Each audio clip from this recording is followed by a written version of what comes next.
लेकिन सर से मेरा विनम्र आग्रह है कि सर शाम में हम लोग का सब्जी नहीं खरीदा रहा है, घर में कला हो रही है, सब सगे संबंधी छूट जा रहा है, 5:30-6 बजे विद्यालय जाते हैं, अंधेरा हो जाती है, काफी बहनों को दिक्कत होती है सर, तो उसको 4 बजे तक रहने दिया जाए। मैं अपने शिक्षक मंडली से सादा अनुरोध कर रहा हूँ, हम लोग मेहनत करेंगे।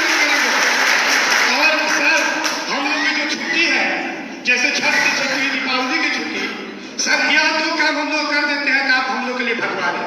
ऐसा फिर दूसरा कोई के पाठक नहीं आएगा।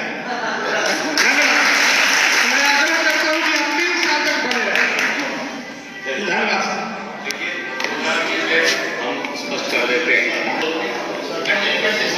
आप ये जान लेना होगा कि आप शिक्षक हैं, आज भी शिक्षक रहेंगे, 10 साल बाद भी रहेंगे, 20 साल पहले भी थे।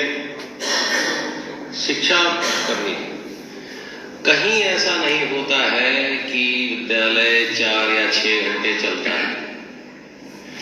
कहीं ऐसा नहीं होता है कि अगर गवर्नमेंट सर्वेंट बन गए, जैसे अभी आपने कहा कि आप सरकारी सेवक बनना चाहते हैं, घोषणा तो हो गई है माननीय मुख्यमंत्री महोदय की गांधी मैदान से, तो बस लोग उसको प्रक्रियात्मक उसमें जो थोड़ी बहुत देर हो रही है, काम आगे बढ़ रहा है, किसी भी क्षण ये हो सकता है।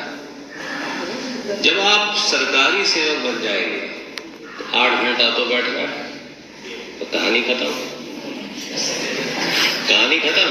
वहां अब आपकी सब्जी, दाल, रोटी, भाजी, देखिए ऐसा है कि आप आए हैं बच्चों को पढ़ाने, ठीक है, आपके चलते नहीं चलते पीढ़ियां बर्बाद हो जाती हैं या पीढ़ियां संवर जाती हैं।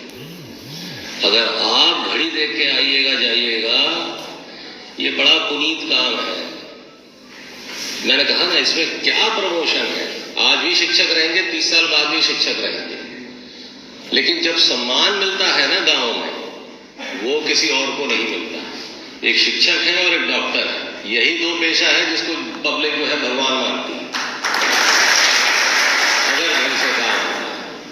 तो देख लीजिए, एक अनुशासन तो हम कहीं कॉम्प्रोमाइज नहीं करेंगे।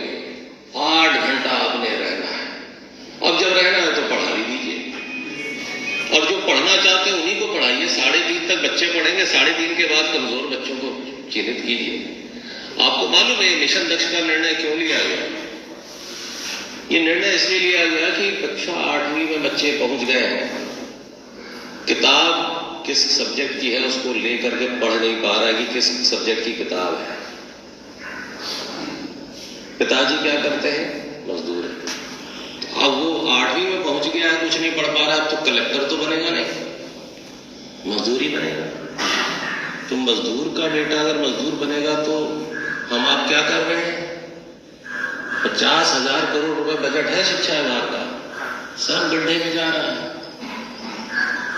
जो पढ़ रहा है वो इस वजह से नहीं पढ़ रहा है कि हम आप हैं, वो इसलिए पढ़ रहा है कि उसने माँ बाप ने ट्यूशन अफोर्ड कर सकते हैं, वो ट्यूशन चला रहे हैं, कोचिंग कर रहे हैं।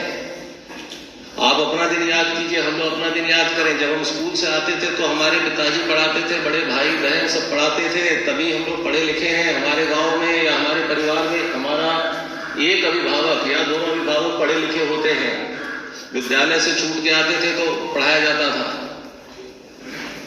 लेकिन जो अनपढ़ माँ बाप हैं, उनका तो कोई सहारा नहीं है, वो खुद ही पढ़े लिखे नहीं है। उन्होंने सरकार की बात मान के अपना बेटा स्कूल भेज दिया, और बदले में हमने क्या किया? वो 8वीं तक पहुंच गया और कुछ नहीं पढ़ पा रहा है। ये किसका फेलियर है? आपका है, हमारा है? तो ये नहीं होना चाहिए। हमें ध्यान इस बात पे देना है कि जो समाज का एकदम कमजोर तबका है वही ना हमारे आता है।